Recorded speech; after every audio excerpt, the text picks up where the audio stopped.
Subtítulo: Como porcos famintos anseiam pelo ouro. Com tiros de arcabuz, golpes de espada e sopros de peste, avançavam os implacáveis e escassos conquistadores da América.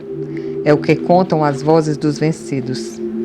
Depois da matança de Cholula, Montezuma enviou novos emissários ao encontro de Fernão Cortés, que avança rumo ao Vale do México. Os enviados presenteiam os espanhóis com colares de ouro e bandeiras de penas de quetzal.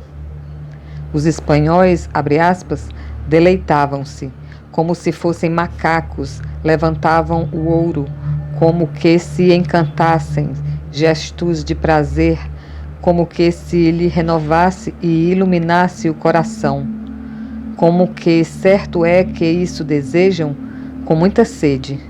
Se lhes incha o corpo por isso, como uns porcos famintos que anseiam pelo ouro, fecha aspas, diz o texto Nahuatl, preservado no Códice Florentino.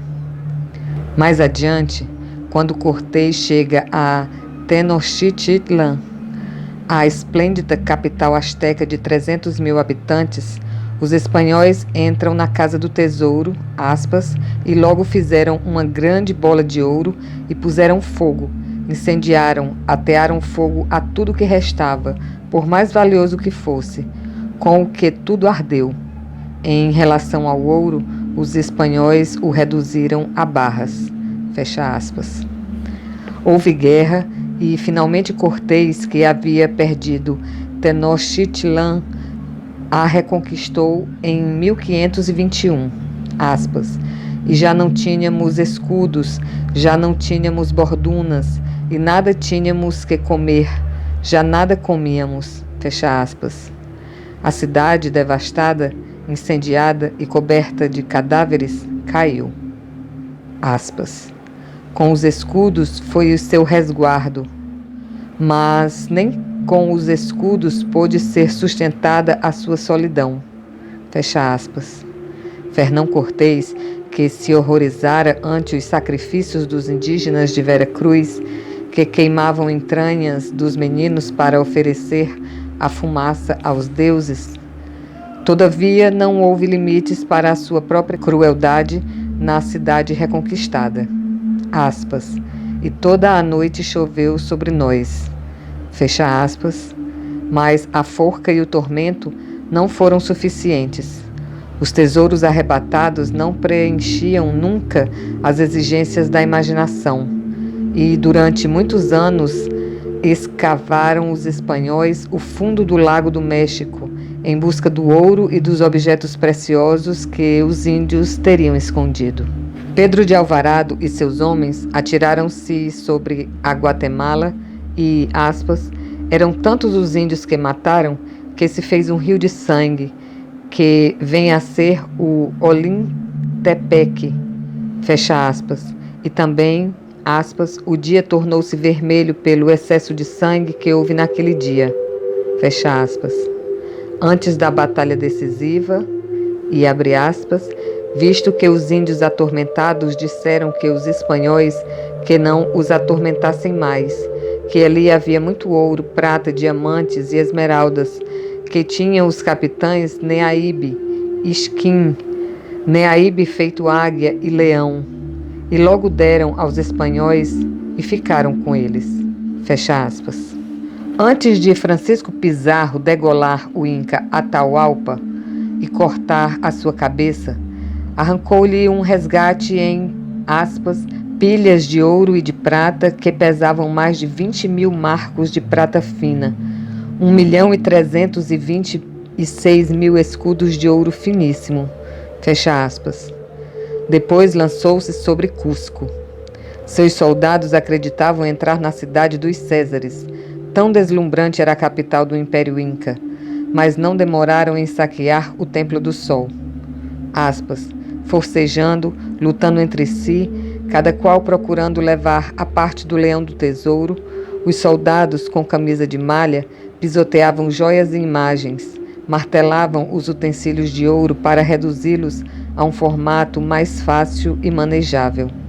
Atiravam-nos ao crisol para convertê-lo em barras, todo o tesouro do templo, as placas que cobriam as paredes, as assombrosas árvores esculpidas, pássaros e outros objetos de jardim. Fecha aspas. Hoje em dia, no Zócalo, a imensa praça nua do centro da capital do México, a Catedral Católica se levanta sobre as ruínas do templo mais importante de Tenochtitlan, e o Palácio do Governo está situado sobre a residência de Cuauhtémoc, o chefe asteca martirizado e morto por Cortés. Tenochtitlan foi arrasada. Cusco, no Peru, teve sorte semelhante, mas os conquistadores não puderam destruir de todo seus muros gigantescos. E hoje se pode ver, ao pé dos edifícios coloniais, o testemunho de pedra da colossal arquitetura inca. Subtítulo: Esplendores de Potosí, o ciclo da prata. Dizem que até as ferraduras dos cavalos eram de prata, no auge da cidade de Potosí. De prata eram os altares das igrejas e as asas dos querubins nas procissões. Em 1658, para a celebração do Corpus Christi, as ruas da cidade foram desempedradas da matriz até a igreja de Recoletos e totalmente cobertas com barras de prata. Em Potosí, a prata levantou templos e palácios, mosteiros e cassinos, foi motivo de tragédia e de festa. Derramou sangue e vinho, incendiou a cobiça e gerou desperdício e aventura. A espada e a cruz marchavam juntas na conquista e na expoliação colonial. Para arrancar a prata da América, encontravam-se em Potosí os capitães e as setas, toureiros e apóstolos, soldados e frades. Convertidas em bolas e lingotes, as vísceras da rica montanha alimentaram substancialmente o desenvolvimento da Europa. Aspas, vale um Peru. Fecha aspas, era o elogio máximo às pessoas ou às coisas quando Pizarro tornou-se dono de Cusco. Mas, a partir do novo descobrimento, Dom Quixote de la Mancha adverte Sancho com outras palavras. Aspas, vale um Potosí. Fecha aspas. Veia jugular do vice-reinado, manancial da prata da América, Potosí contava com 120 mil habitantes, segundo o censo de 1573. Só 28 anos havia transcorrido desde que a cidade se elevara entre os páramos andinos e já possuía, como por mágica, a mesma população que Londres e mais habitantes do que Sevilha, Madrid, Roma ou Paris. Por volta de 1650, um novo censo dava a Potosí 160 mil habitantes. Era uma das maiores e mais ricas cidades do mundo, 10 vezes mais habitada do que Boston, no tempo em que Nova York não tinha ainda esse nome. A história de Potosí não nasceu com os espanhóis. Tempos antes da conquista, o Inca Huayna Capac ouvira falar de seus vassalos de Sumage Orco, da Formosa Montanha, e pôde vê-la quando foi levado doente às terras de Tarapaya. Das palhoças do povoado de Cantumarca, os olhos do Inca contemplaram pela primeira vez aquele cone perfeito que se levantava, orgulhoso, por entre os cumes das serras. Ficou estupefato. As infinitas tonalidades avermelhadas, a forma esbelta e o tamanho gigantesco do monte continuaram sendo motivo de admiração e assombro. Mas o Inca suspeitava que suas entranhas abrigavam pedras preciosas e ricos metais, e os quis para novos adornos do Templo do Sol em Cusco. O ouro e a prata que os incas arrancavam das minas de Colque-Porco e Andacaba não saíam dos limites do reino. Não serviam para comerciar, mas para adorar os deuses. Mal os indígenas cravaram suas machadinhas nos filões de prata do monte, uma voz cavernosa os derrubou. Era uma voz forte como um trovão, que saía das profundezas daquelas brechas e dizia, em quechua: não é para vocês. Deus reserva estas riquezas para os que vêm de longe. Os índios fugiam apavorados e o Inca abandonou o monte. Antes, mudou-lhe o nome. O monte passou a chamar-se Potosí, que significa estronda, arrebenta, faz explosão. Aspas. Os que vêm de longe, fecha aspas, não demoraram muito a aparecer. Os capitães da conquista abriam caminho. O Aina Capaz já havia morrido quando chegaram. Em 1545, o índio Ualpa perseguiu os rastros de lhama fugitiva e se viu obrigado a passar a noite no monte. Para não morrer de frio, fez fogo. A fogueira iluminou um filamento branco e brilhante. Era prata pura. Desencadeou-se a avalanche espanhola. Fluiu a riqueza. O imperador Carlos V deu imediatos sinais de gratidão, outorgando a Potosí o título de Vila Imperial e um escudo com esta inscrição, aspas, sou o rico Potosí, do mundo sou o tesouro, sou o rei das montanhas e sou a inveja dos reis. Fecha aspas. Apenas 11 anos depois do achado de Ualpa, a recém-nascida Vila Imperial celebrava a coroação de Filipe II, com festejos que duraram 24 dias e custaram 8 milhões de pesos. Choviam caçadores de tesouros sobre a inóspita paragem. A montanha, a quase 5.000 metros de altura, era o mais poderoso dos ímãs, mas a seus pés a vida era dura, inclemente. Passava-se frio como se fosse um imposto, e num abrir e fechar de olhos, uma sociedade rica e desordenada brotou em Potosí justamente com a prata.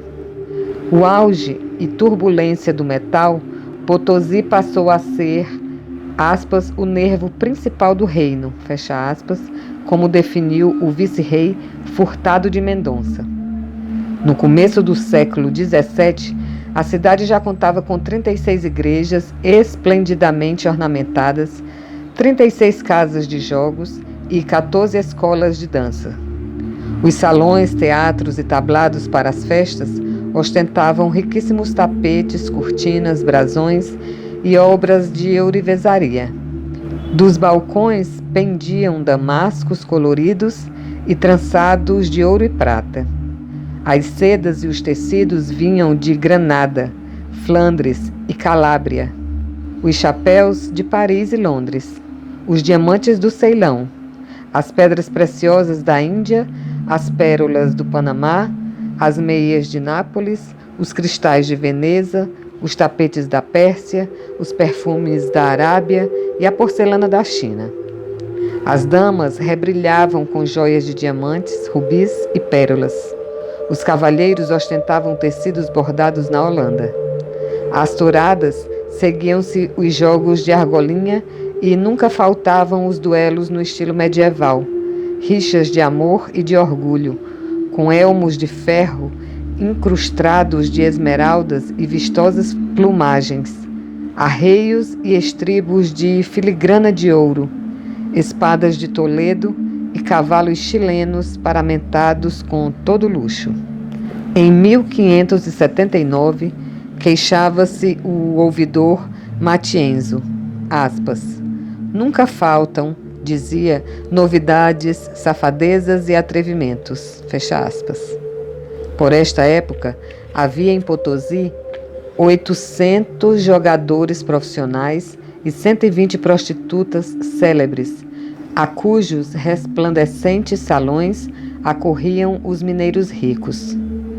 Em 1608, a cidade festejava as festas do Santíssimo Sacramento, com 6 dias de comédias e 6 noites de festas de máscaras, 8 dias de touradas e 3 de saraus, 2 de torneios, além de outras festas. Subtítulo: A Espanha tinha a vaca, mas outros tomavam o leite.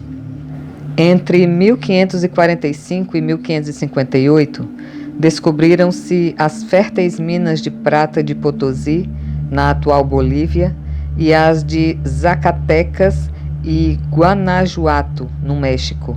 O processo de amálgama com mercúrio, que tornou possível a exploração da prata de lei inferior, começou a ser aplicado neste mesmo período. O rush da prata eclipsou rapidamente a mineração do ouro. Em meados do século XVII, a prata englobava mais de 99% das exportações da América hispânica. A América era, nesta época, uma boca de mina centrada, sobretudo em Potosí. Alguns escritores bolivianos, inflamados de excessivo entusiasmo, afirmam que, em 3 séculos, a Espanha recebeu tanto metal de Potosí que dava para fazer uma ponte de prata desde o cume da montanha até a porta do Palácio Real, do outro lado do oceano. A imagem é, sem dúvida, obra da fantasia, mas de qualquer maneira se refere a uma realidade que parece inventada. O fluxo da prata alcançou dimensões gigantescas. A vultosa exportação clandestina de prata americana, que se evadia por contrabando rumo às Filipinas, à China e à própria Espanha, não figura nos cálculos de E. Hamilton, que, a partir dos dados obtidos na Casa de Contratação de Sevilha, oferece cifras assombrosas em sua conhecida obra sobre o tema. Entre 1503 e 1660, chegaram ao porto de Sanlúcar de Barrameda 185 mil quilos de ouro e 16 milhões de quilos de prata. A prata transportada para a Espanha em pouco mais de um século e meio excedia 3 vezes o total das reservas europeias. E é preciso levar em conta que essas cifras oficiais são sempre minimizadas. Os metais arrebatados aos novos domínios coloniais estimularam o desenvolvimento europeu e pode-se até mesmo dizer que o tornaram possível. Nem sequer os efeitos da conquista dos tesouros persas que Alexandre Magno despejou sobre o mundo helênico poderiam se comparar com a magnitude dessa formidável contribuição da América para o progresso alheio. Não ao da Espanha, certamente, ainda que lhe pertencessem as fontes de prata americana. Como se dizia no século XVII, aspas, a Espanha é como a boca que recebe os alimentos, mastiga-os, tritura-os, para enviá-los logo aos demais órgãos, e não retém deles, por sua parte, mais do que um gosto fugidio ou das partículas que, por acaso, se agarram aos dentes. Fecha aspas. Os espanhóis tinham uma vaca, mas eram outros os que bebiam leite. Os credores do reino, em sua maioria estrangeiros de Sevilha, destinada a guardar sob 3 chaves e em 3 mãos distintas o tesouro que vinha da América. A coroa estava hipotecada. Cedia por adiantado quase todos os carregamentos de prata aos banqueiros alemães, genoveses, flamengos e espanhóis. Também os impostos arrecadados dentro da Espanha tinham em grande parte esta sorte. Em 1543, 65% do total das rendas reais eram destinadas ao pagamento das anuidades dos títulos de dívida. Só uma mínima parte da prata americana se incorporava à economia espanhola.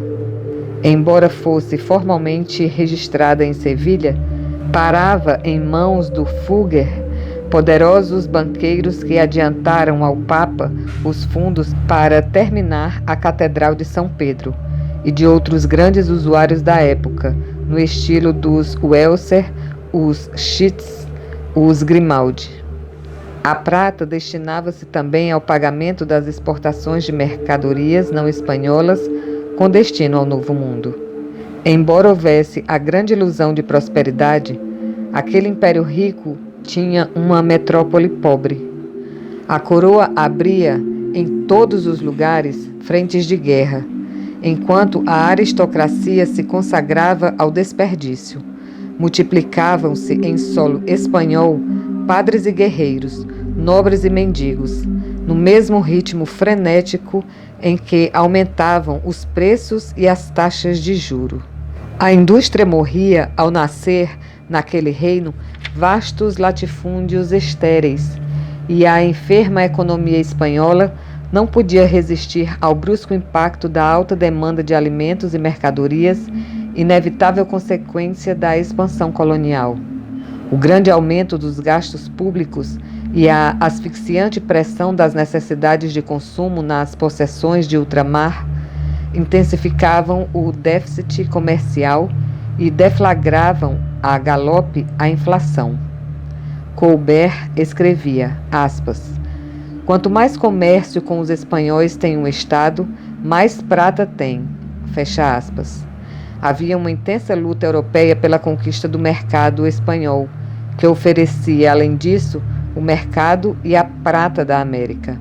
Um memorial francês do fim do século XVII permite-nos saber que a Espanha dominava, por esta época, apenas 5% do comércio com suas possessões coloniais, apesar do ilusionismo jurídico do monopólio.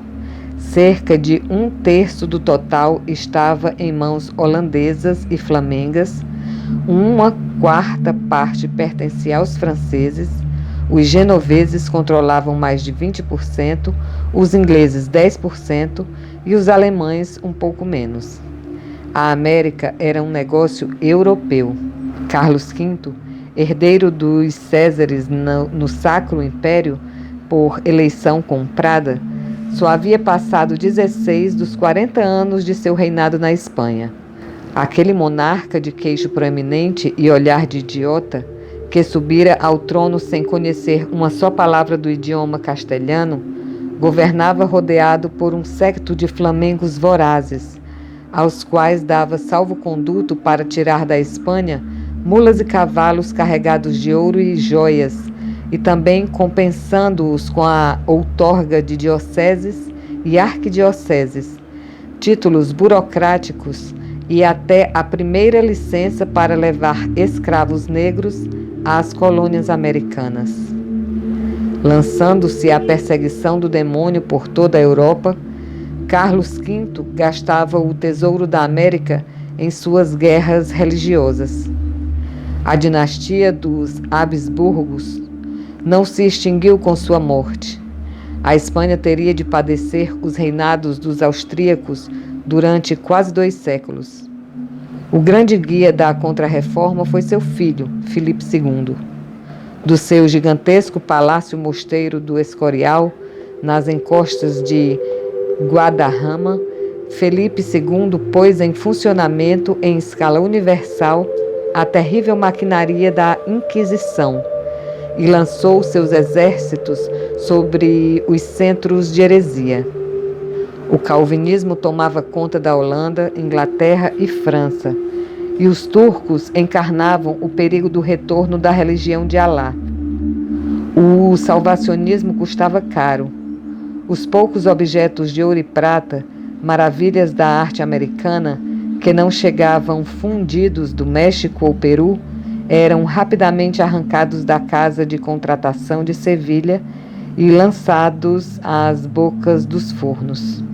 Ardiam também os hereges ou os suspeitos de heresia, torrados pelas chamas purificadoras da Inquisição. Torquemada incendiava os livros e o rabo do diabo se mostrava em todos os recantos. A guerra contra o protestantismo era, além disso, a guerra contra o capitalismo ascendente na Europa. Abre aspas. A perpetuação da cruzada, diz Eliot, em sua obra já citada, entranhava a perpetuação da arcaica organização social de uma nação de cruzados. Fecha aspas. Os metais da América, delírio e ruína da Espanha, proporcionavam meios para lutar contra as forças nascentes da economia moderna. Carlos V arrasara a burguesia castelhana na Guerra dos Comuneiros, que se converteram numa revolução social contra a nobreza, suas propriedades e seus privilégios. O levante foi derrotado com a traição da cidade de Burgos, que seria a capital do general Francisco Franco, 4 séculos mais tarde. Extinto os últimos fogos rebeldes, Carlos V regressou à Espanha, acompanhado de 4.000 soldados alemães. Simultaneamente, foi também afogada em sangue a radicalíssima insurreição dos tecedores, fiadores e artesãos, que haviam tornado o poder na cidade de Valência e o estenderam por toda a comarca. A defesa da fé católica era uma máscara para a luta contra a história.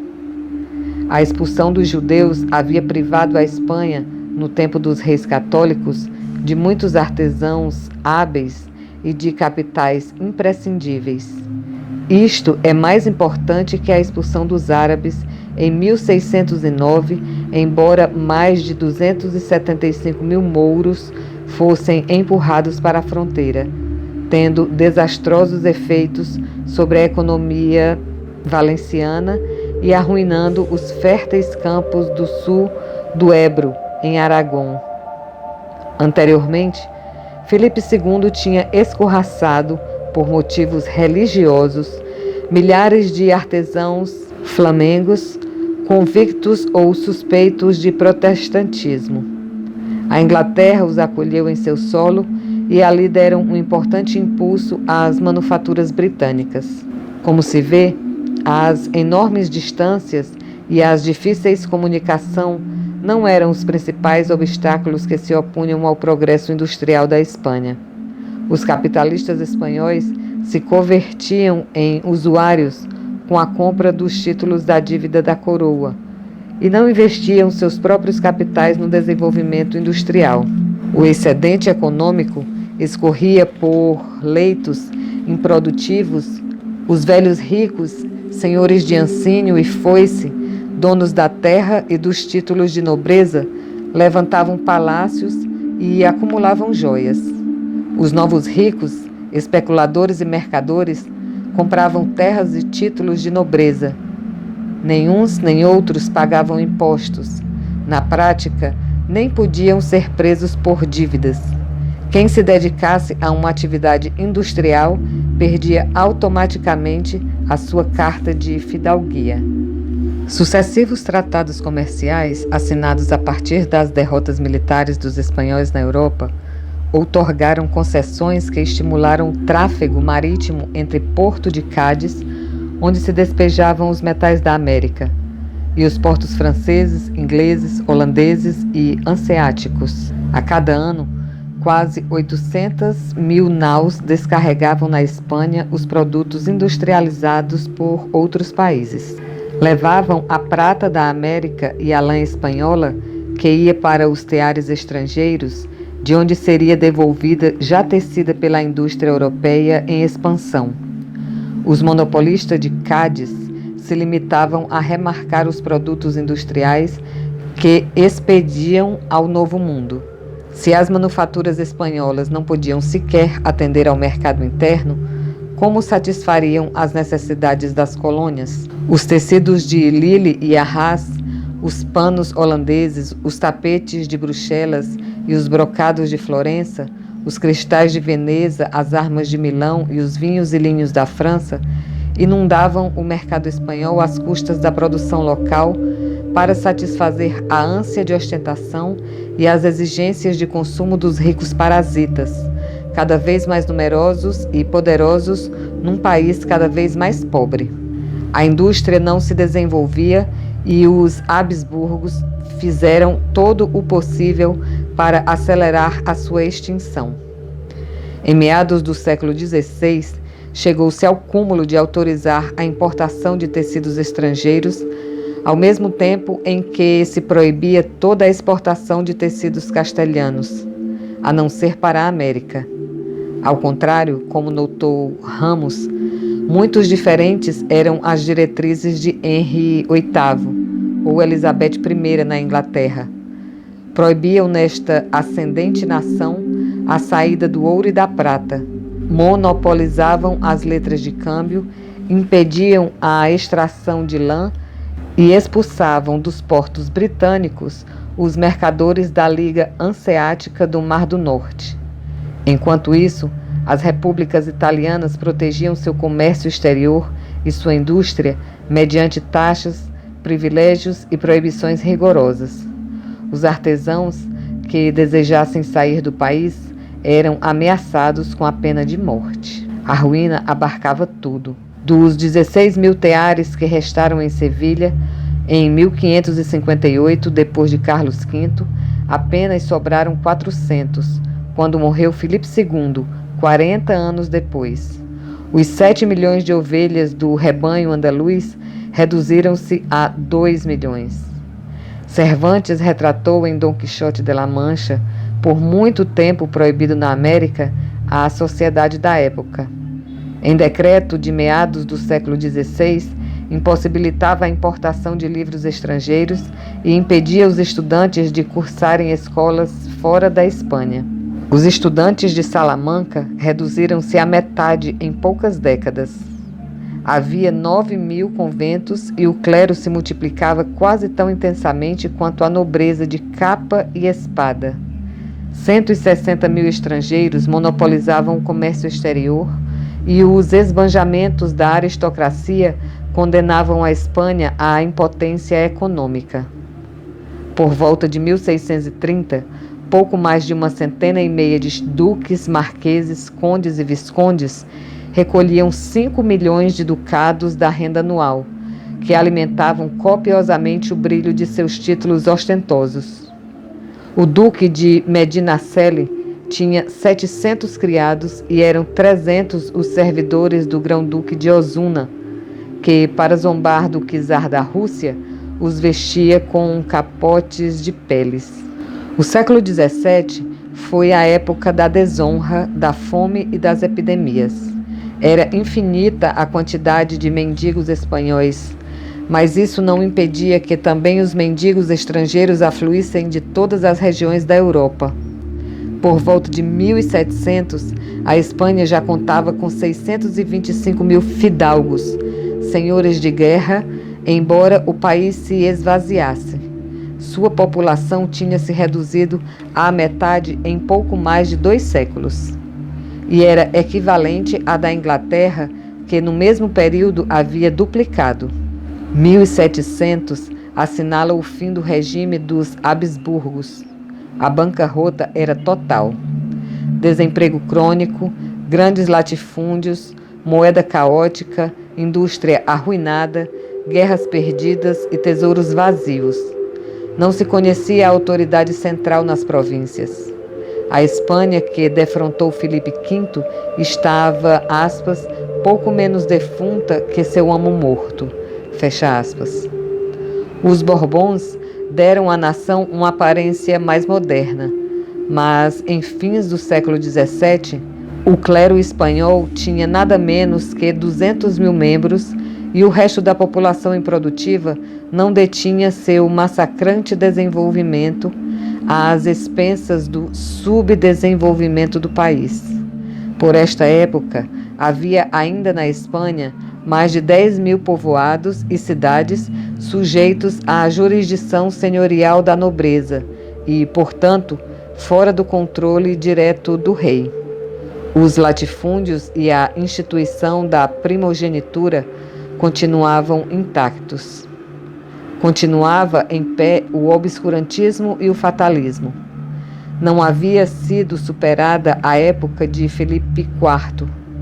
No seu tempo, uma junta de teólogos reuniu-se para examinar o projeto de construção de um canal entre o Manzanares e o rio Tajo, que terminou declarando que, se Deus quisesse que os rios fossem navegáveis, ele mesmo os teria feito assim. Da página 35 a 46.